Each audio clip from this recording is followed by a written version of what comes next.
Support for Audacious with Chion Wolf provided by a generous contribution from Suzanne Hopgood in memory of Frank Lord. From Connecticut Public Radio in Hartford, this is Audacious. I'm Chion Wolf. We talk about red states and blue states, believers and non-believers, conservatives and liberals, like these are permanent, separate species. Like we are living in parallel universes that never touch. Until one day, they do.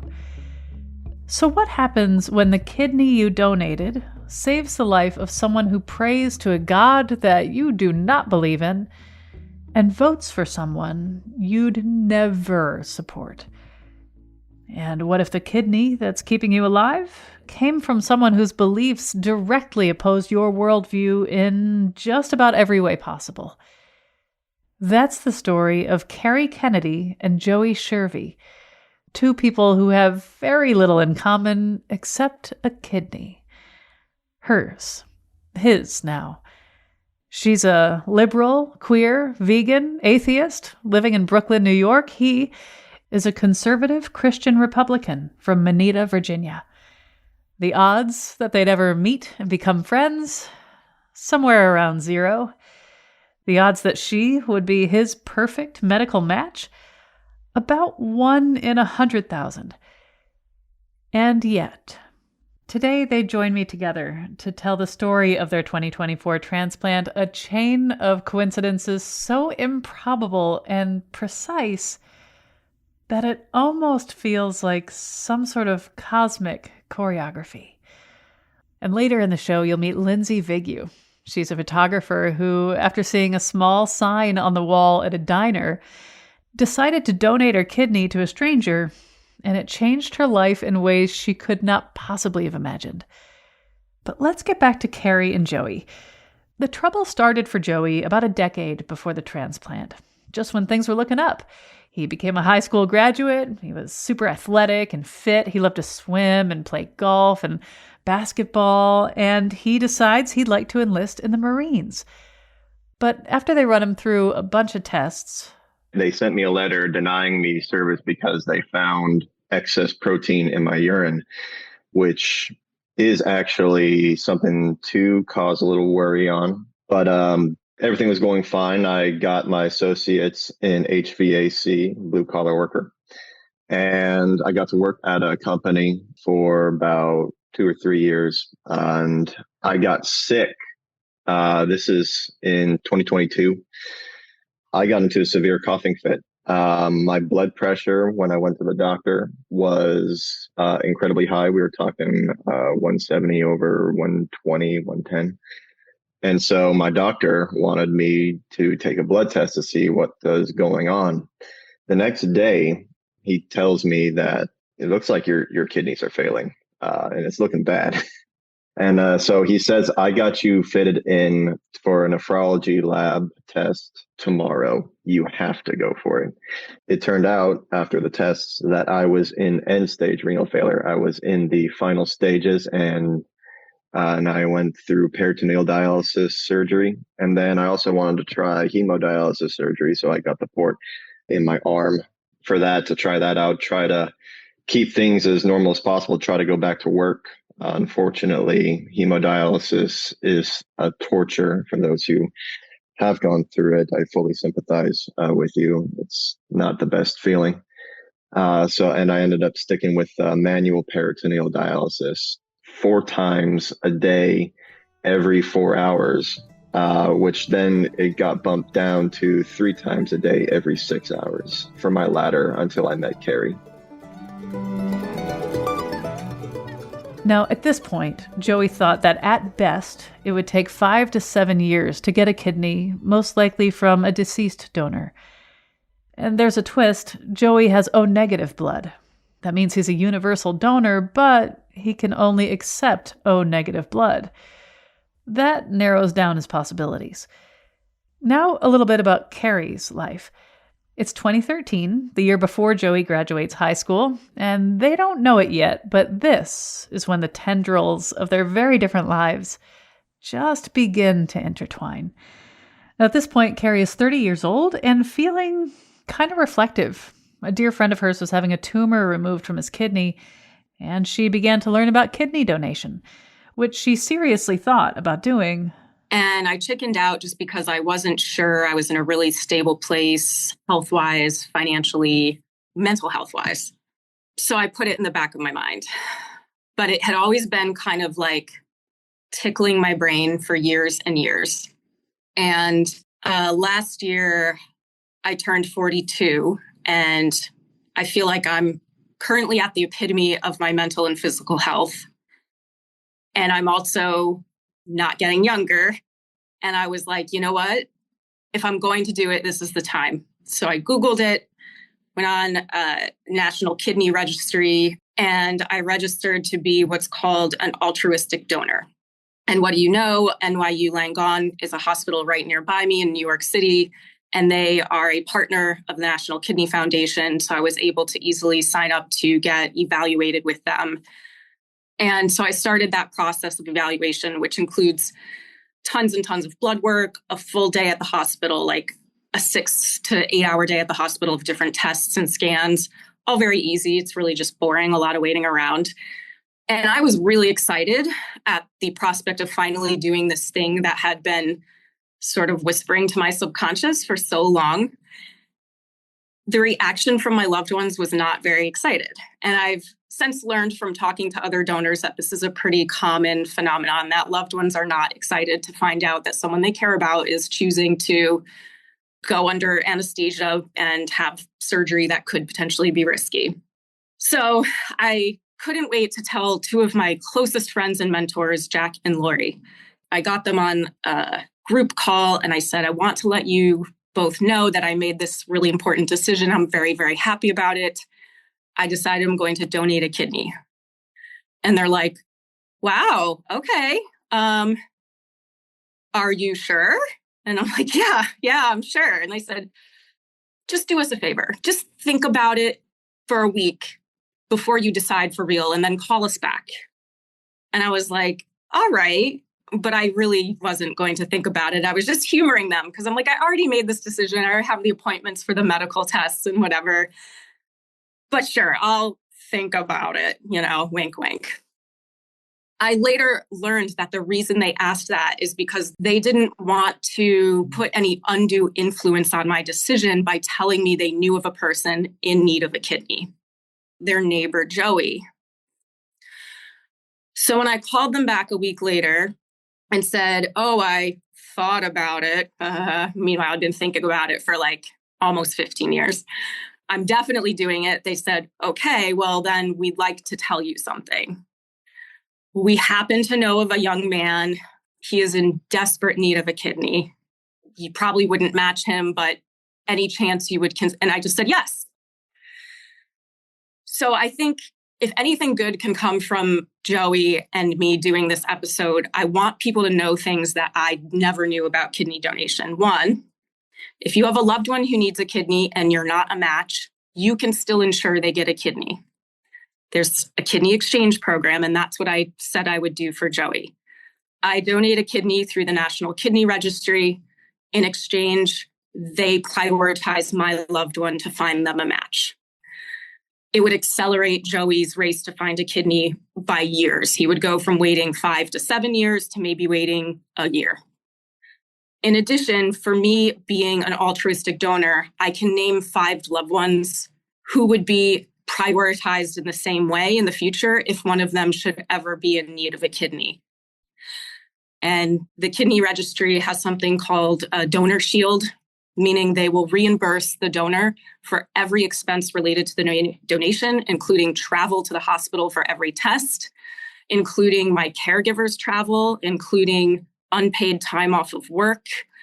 This means they encourage you not to take FMLA because they want you to reserve that if you have a different medical emergency. So I took unpaid time off of work and they reimbursed me for all of that. The person who traveled from Connecticut to take care of me, they paid for his rental car, his night in the hotel while I was in the hospital. They paid for his food while he was on the road. They made it as easy as possible. So I was obviously going to do it anyway, but all of that made it much, much easier. And in doing this altruistically, I was excited to do a good thing. But now I got to experience the joy of seeing how it would change someone else's life. So I said to Jack and Lori, you can't tell them yet because it was May and I still had months of medical testing and approvals to go through. And so it was really torture that they kept seeing Joey and his family around the neighborhood and they couldn't tell them, we potentially have a donor for you, because how awful would it be if I ended up being rejected? And the worst part was, Kyone, my medical tests were pristine. For what it's worth, I eat a plant-based diet. I'm a vegan. All of my blood work, my urine, my echocardiogram, my chest, everything was perfect. They were all like, oh my gosh, you're an ideal donor. My biggest concern was my psych evaluation because I have a history of chronic treatment-resistant depression. And that is a reason you can be rejected. They don't want to be liable if after donation you have regrets or any kind of post-donation depression or anything like that. And that was the longest delay between when I had the psych evaluation and I got the call that I was approved. That was like 30 days of torture. And finally, I did get the call that I was approved. I think that was like the end of July. So I called Jack and Lori first. And I said, you can call Joey and you can tell them that they have an exchange. So Joey, when you got that call, what went through you? I was still wrapping my head and pretty much preparing my own psyche that someone was going to have to die for me to live and be that guardian angel for me to get my life up and going again. So I see a text message while I'm playing a video game with my friends, and I see this text message, and it's from Mom, and it says, "Hey, amazing news! We have a donor for you." It was just, oh my gosh, I have a donor. All right, what's the next step? Let's get this ball going.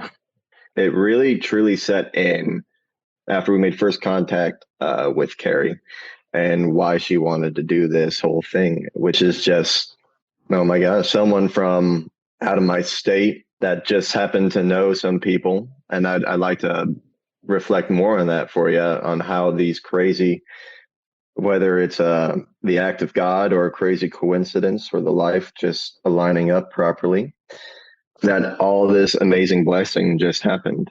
And so Jack and Lori actually moved into my neighborhood 2 years before I was even diagnosed with end-stage renal failure. And Kerry had doubts back in 2013. And then all of a sudden she decides that she wants to do this amazing, incredible thing. Jack and Lori just happened to talk to her and she says she wants to do it. And all of a sudden I am back on track with my current life. We need to touch on the part where we find out I was an exact match, though. Tell it. When Joey and I met over FaceTime, we still thought he was going to wait maybe a year through that exchange program, that I was going to donate. National Kidney Foundation would find me a match for my kidney out in the kidney ether. And in exchange, they would prioritize finding Joey a match. But when we were on FaceTime, his wife said, wouldn't it be funny if Kerry was type O negative? And I was like, oh, actually, I am. And then Jessica, his wife, started crying. And we were like, well, let's slow down, because the blood type match is actually the easiest part. The hardest part is a tissue match. The chances of matching a stranger's tissue can be up to 1 in 100,000. And very long story short, we were an extremely good match. So I was able to donate to Joey directly. So his wait went from 5 to 7 years to about 1 year to about 30 days. That's the part that gives me chills. So I report to NYU at like 5:30 in the morning. It's the first time I've ever been under anesthesia. The only surgery I'd ever had before this was wisdom teeth. Oddly enough, I wasn't scared. I was actually kind of excited. They set me up on the operation table. Next thing I know, they're wheeling me out saying, you're all set. And then I'm waiting for texts from Joey's side to let me know where they're at. And is Joey in the same hospital? Oh, no. So that's the exciting part, too, is that as they're operating on me in New York, they were prepping Joey for operation in Virginia. And they helicoptered the kidney from New York to Virginia the same day. They popped it out of me, flew it over to Virginia, popped it inside of him. And we both asked our doctors to take photos. So we both have photos that maybe other people might find gruesome, but we find them wonderful and fascinating. These beautiful photos of my organ going from me to him. It's really beautiful. So, Joey, Yes. what was your day like? It didn't take long in the waiting room for them to call me into the back. And we're super excited for everything. Not a nervous bone in my body, truly. My surgeon, her name is Dr. Papa George. And so, maybe you can fit this slogan in here, but I told her to just wait. Looked her in the eye before they put me out on the table. And I said, better surgeries, better kidneys, Papa George.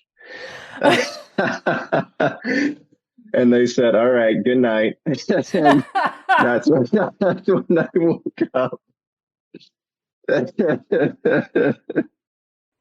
When you woke up, you knew that was the beginning of an entirely new era of your life for both of you. Joey, will you talk about what recovery was like and adapting to this whole new life that you'd been waiting for so long? Recovery was rough. I woke up in the hospital bed and we stayed there for a week because since they had to cut through my abs, they put my Kerry's kidney in through the front. Moving around was very uncomfortable. I had pillows to help support the cut, and doctors would come in hourly. Then by and by, things were getting removed. My catheter was removed, which I now fully believe that catheters are a making of the devil. A literal necessary evil? Not necessary. No. Not necessary. No. Okay. No. And the day of discharge was amazing. The car ride, not so much, just because it was uncomfortable. I had to put a pillow in between my surgery scar and the seat belt, and I had to hold on tight because my father was driving. He's a little crazy, but what father isn't, truly? When I got home from that surgery day, not the day, but the week, the first night, Jessica, my wife, and I were just laying in bed, getting ready for go to bed, and it's just, this is the start of something brand new and completely spectacular. My life is once again starting up. I've got a lot more tests, but it's amazing. So, Kerry, when the surgery was over, you had a different body and you knew it, and you knew what you had just done. What was recovery like for you physically and psychologically?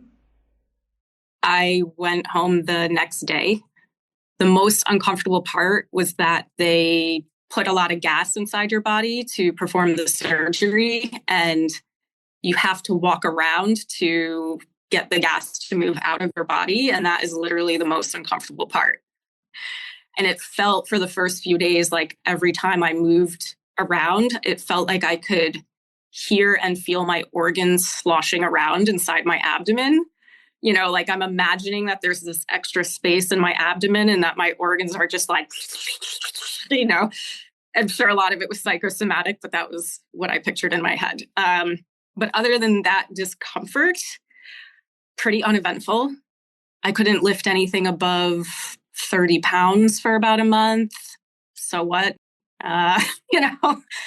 But after that, I didn't feel any different. In fact, I went to get a massage 6 months later, and on the form, it asked if I'd had any major surgeries in the last year, and I literally forgot and said no. What was it like for you psychologically to know that your kidney is in another human being? You know the whole story behind it. How did that change the way you saw yourself?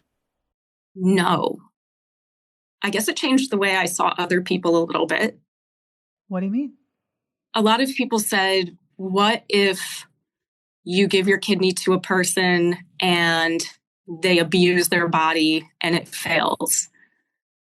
And I said, well, when I didn't know Joey, I was like, I'll never know that. That's the benefit of donating anonymously. I'll never know what happens to the kidney. And it's none of my business. It's kind of like, I believe if I give money to a person on the street, it's none of my business what they do with it, right? I'm giving it to them. And then people said, well, what if you give your kidney to a person who has the opposite political beliefs as you? And I said, well, I don't think a person deserves to suffer on dialysis because they voted for a different person than I do, as much as it will be hard for my heart. It doesn't change my mind.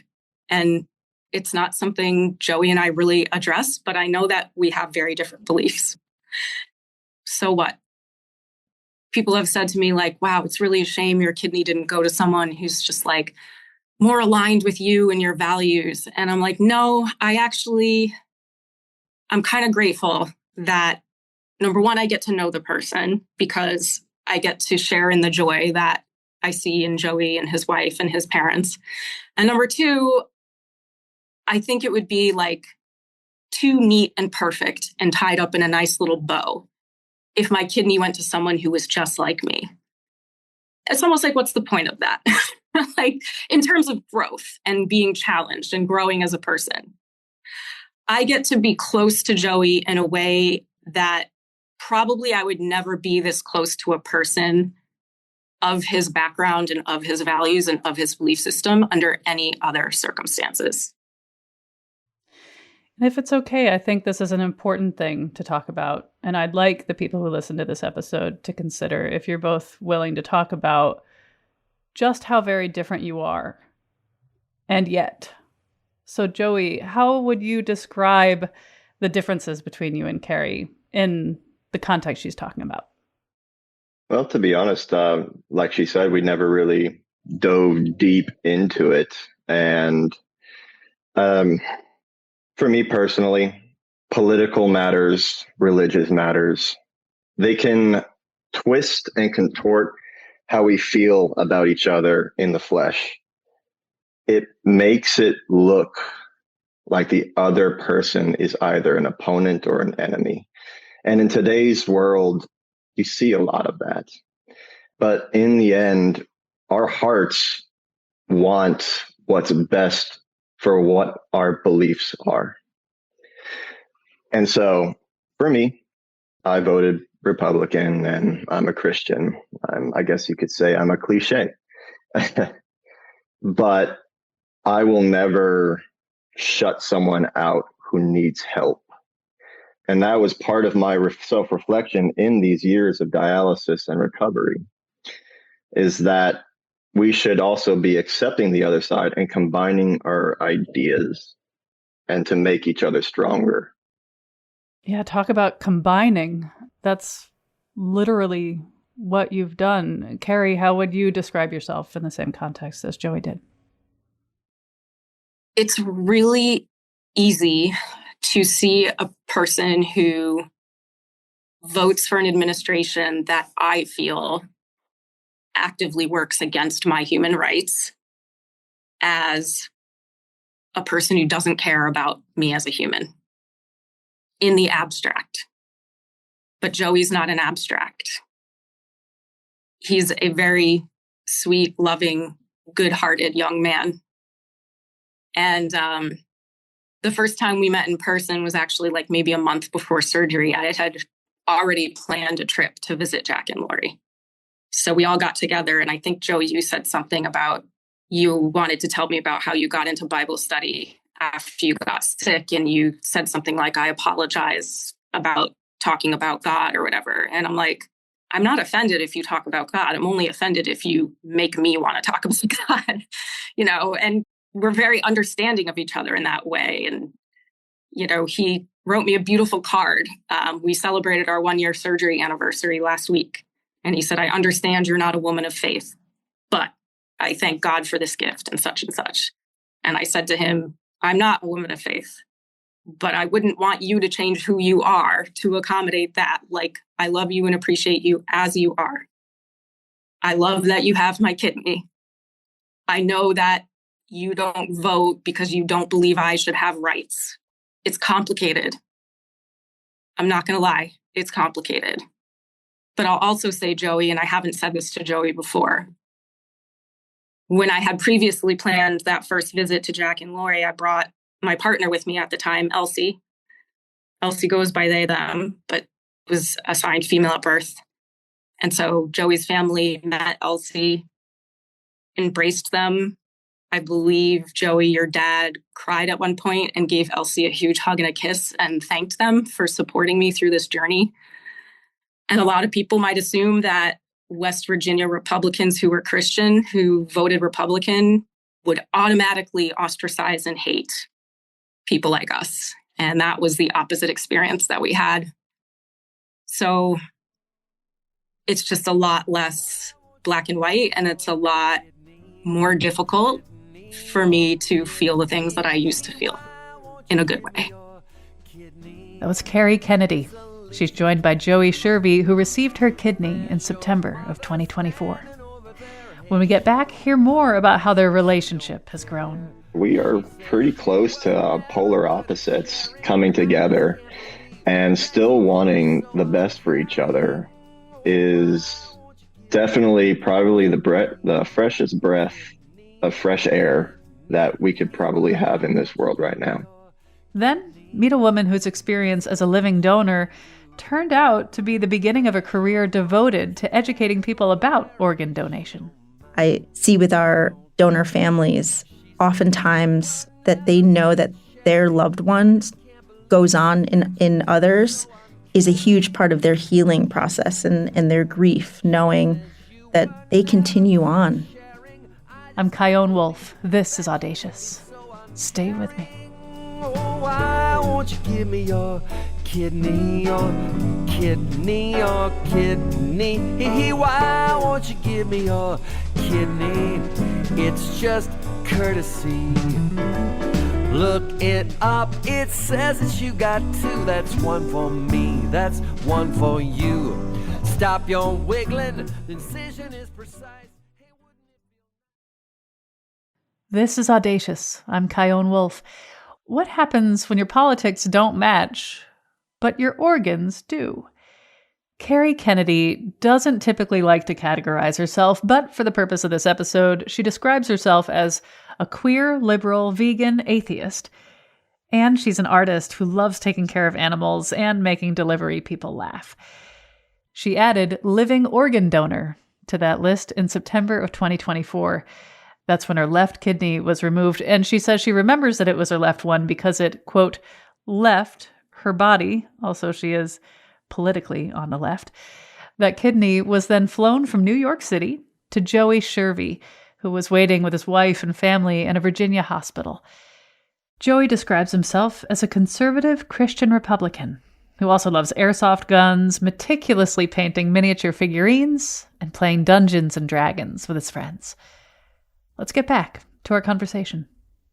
How would you say this experience for both of you has muddied the waters in terms of how you see us and them? I knew this before, but I never viscerally experienced it in person in the way that I have since connecting with Joey and his family in this way. What I knew before and now feel and live is that there is an us and there is an them, but we all experience grief and sadness and trauma and hopelessness, and then all of the emotions on the other side of that spectrum. And to know that something I did gave Joey and his family hope, even for a moment, like even when we just knew that he was going to get a kidney through the exchange program before we knew I was a match. I think, Joey, your dad told Jack and Lori that it was like the old Joey came back after you learned that. Because it was just so dark for so long for you, just living the way you were living, being on dialysis every day and being hooked up to that ball and chain. And then all of a sudden it was like there was a light at the end of the tunnel. And whether or not the surgery worked out, whether or not the kidney failed, whether or not your body ended up rejecting it, I was like, oh my gosh, I gave this person hope for however long it lasts. And like, what a privilege for me to be able to do that for someone, no matter who it is. To me, I got the gift because I got to see that effect of what I did. And I originally didn't plan on that. So I just feel so, so lucky and grateful for that.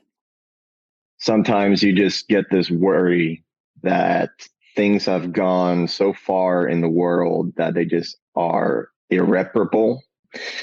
But with the experience that Kerry and I had, I mean, now that we've explained it with each other, we are pretty close to polar opposites coming together and actually having good conversations, to respecting each other's thoughts and opinions and still wanting the best for each other is definitely probably the freshest breath of fresh air that we could probably have in this world right now. And maybe we can even take it a step further and just continue on with the trend. Maybe even be a little sister podcast or something. But just to debate and combine ideas, what we have with each other. And it's just so great to actually talk with someone and feel comfortable is the big thing. Joey, you believe in God. And Kerry, I'm not sure what your beliefs are. I guess I could ask you, what are your beliefs when it comes to God? I would say I'm most closely aligned with atheism. I feel I don't know what I don't know. But as far as my life goes, I have not yet encountered any evidence that indicates to me that there is a God as people have described it to me. Got it. Now, that doesn't exclude you from this last question, so I'd love both of your perspectives on this. But I'll start with Joey. I'm getting the sense that you see a big picture that includes God's touch or touches in this. If Kerry had acted on the impulse to donate earlier, then the friends you have in common wouldn't have been in your neighborhood in time for this to happen. It just wouldn't have lined up if she had followed that first impulse. There was something in Kerry that made her wait. And because she waited, those neighbors who were there were close to you, and everything happened the way we've talked about. And the story is truly extraordinary in so many ways. I'd love to hear your thoughts on what God has to do with it. For me, I rely fully on God for his plan. I'm not going to question what's happened.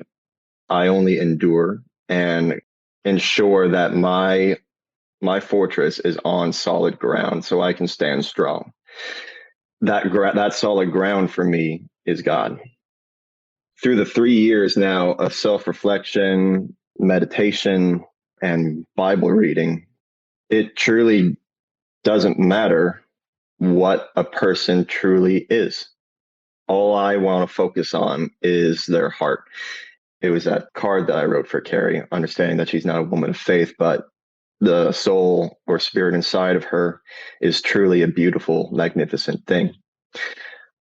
For me, in terms of spreading Christianity, it is to tell this story for those who just want to listen. If you don't want to listen, that is perfectly okay with me. For Kerry, like she said, as long as I'm not forcing her to talk about something that would make her uncomfortable, then that I'm perfectly okay with that. Because in Christianity, it's us to choose God. It's not my decision to make Kerry choose it. And I'm not going to make her afraid. I'm not going to make her feel ashamed or nervous or anything about that. So God's plan was definitely for me to experience this, but also to let people know that don't be afraid. This is just a small fault in everything. And you feel like you're in a trench right now. You're in a really deep hole. And for me, I totally see myself in that. I am the epitome of a almost 30-year-old man living in their parents' basement. A lot of people would call that shame, that I'm not making anything more of myself as of right now. But as I dug deeper down, I found that bedrock. Being able to spring from that through faith and choosing God, I'm going to have a really cool basement first, and then I'm going to build my fortress up with that. Kerry, you don't need to believe in God to see the significance of what you've been through and the truly remarkable stories. I'd love to hear just your big picture thoughts on all this. I don't know what I don't know. I think there's a level of quantum physics well beyond my understanding. Are there energies at play that orchestrated this in such a way so that it was quote unquote planned? Maybe. I don't know. I kind of choose to experience it in whatever way feels the most joyous to me. So I currently choose to believe that the universe, however you define that, wanted this to happen for some reason, because for me, it's fun to believe that right now. Will I believe that in a year, 10 years? I don't know. But I get some joy out of feeling that way. So that's how I'm going to go with it. And Kerry, if you don't mind me saying something real quick, we could have some really fun science talks, because I still love talking about physics and science and astronomy and stuff. Awesome. Well, before I let you go, is there anything that y'all want to say to each other that maybe you haven't before? Thanks, Joey, for letting me into your life, because I had no expectations that the recipient, known or unknown, would do so. And you didn't have to. So thank you. Kerry, I loved that you wanted to meet us and not just be some random donor. I'm glad that you're definitely confident and comfortable that I will not abuse the gift that you have given me. To have you be considered as pretty much a full-blooded sister is crazy. I'm a little irritated that you stole my water at our last dinner already, but I'll just have to get you back somehow. That's fine. Might have to lick one of your something of your food and stuff that I'll claim it. Sure. This is very siblingish. Yeah. Bring it, big sis. Okay. But I'm excited to continue on life with you, and in all honesty, I'm excited to debate and share more ideas with you. Me too. After the break, Lindsay Vigue's healthy kidney changed the life of 2 people on the transplant list. It also turned her into a professional educator and advocate for organ donation. Just say yes to life. Like, is this an opportunity to spread goodness? Is this an opportunity to spread love? Is this an opportunity to learn? All the answers were yes. I'm Kyone Wolf. This is Audacious. Stay tuned.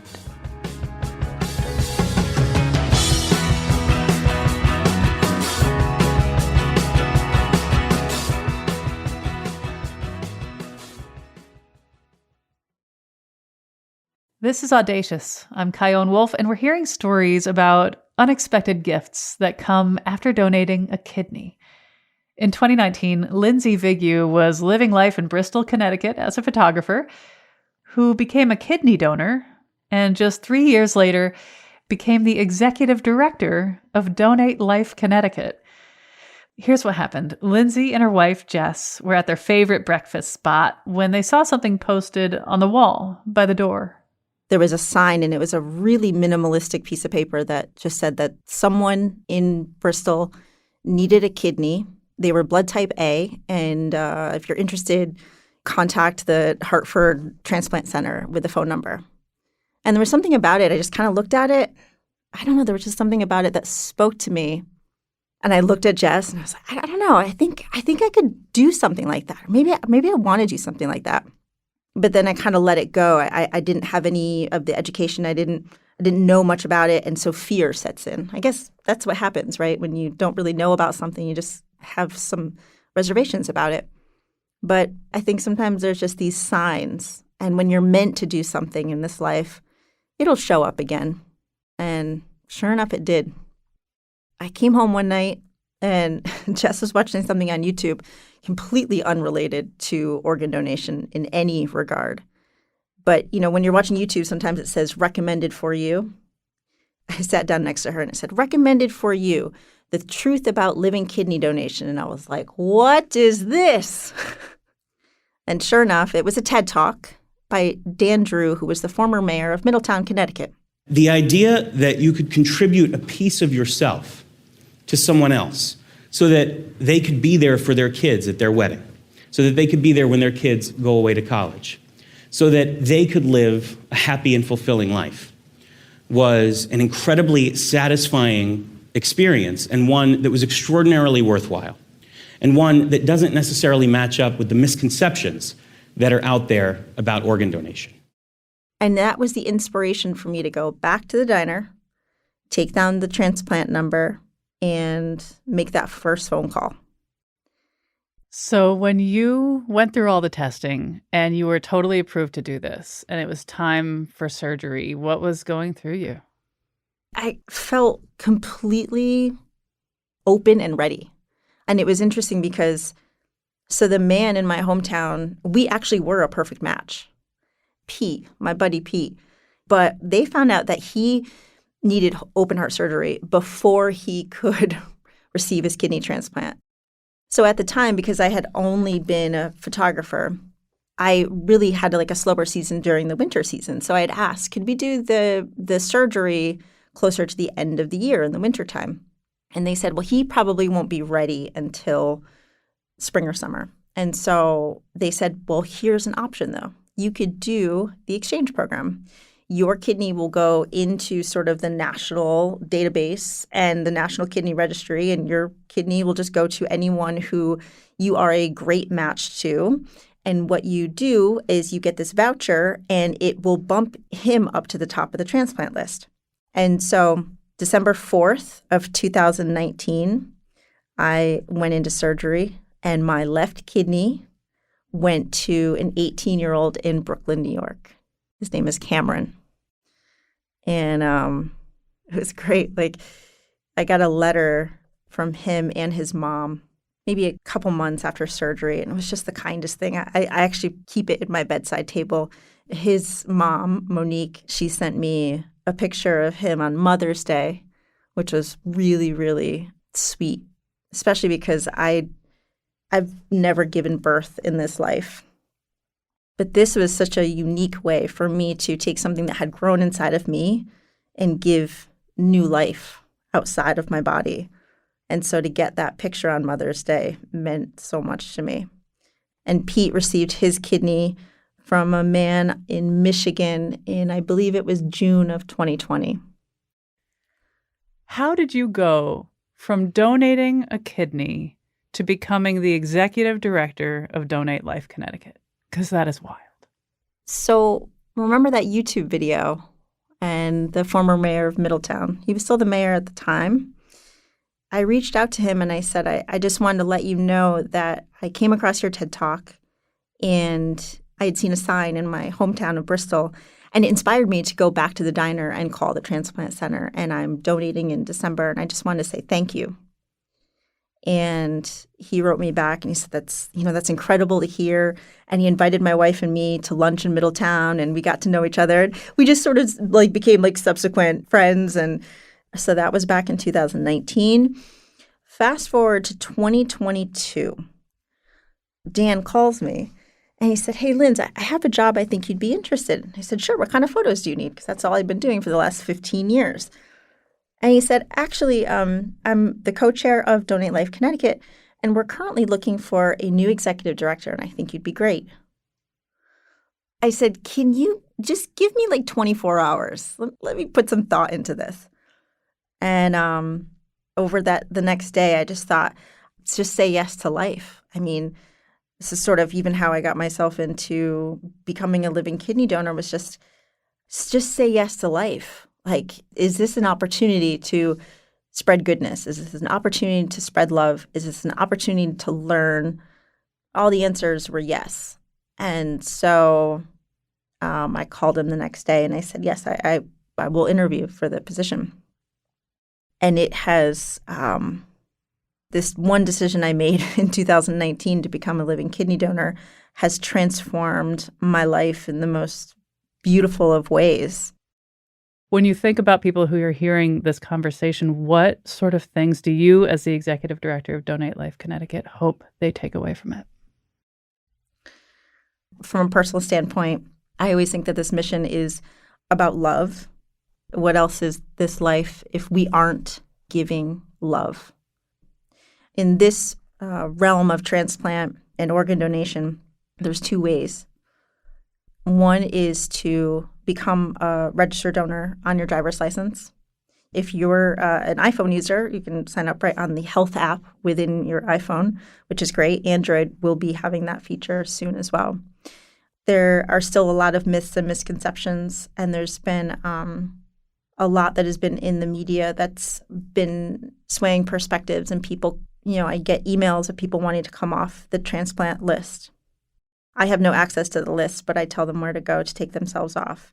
But every time I get one of those phone calls or every time I get one of those emails, what flashes before my eyes are the people who have been saved by this gift of life and someone saying yes to organ donation.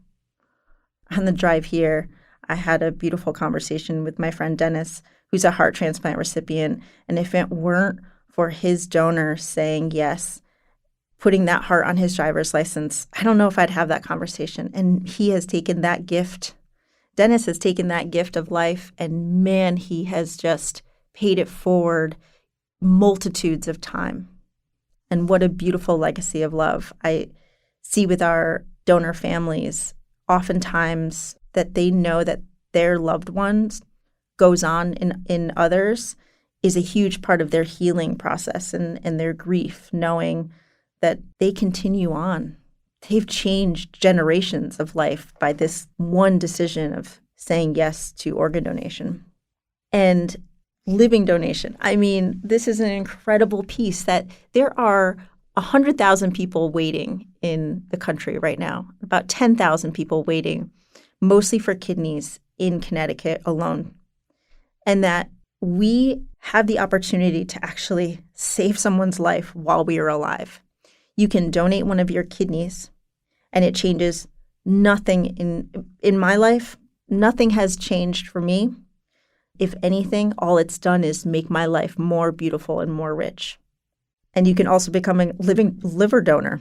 You can donate a portion of your liver, save someone else's life, because people who are waiting on the liver transplant list, they are so sick. There's no dialysis for the liver like there is for kidneys.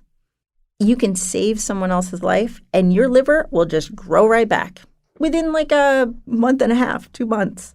Our bodies are incredible. Our bodies are absolutely incredible. We're all here to uplift each other and to spread love. And here's one way that we can do it. Well, Lindsay Vigue, thank you so much for talking with me. My pleasure. Thank you, Kion. We'll have all sorts of information about kidney donation and more at ctpublic.org/audacious.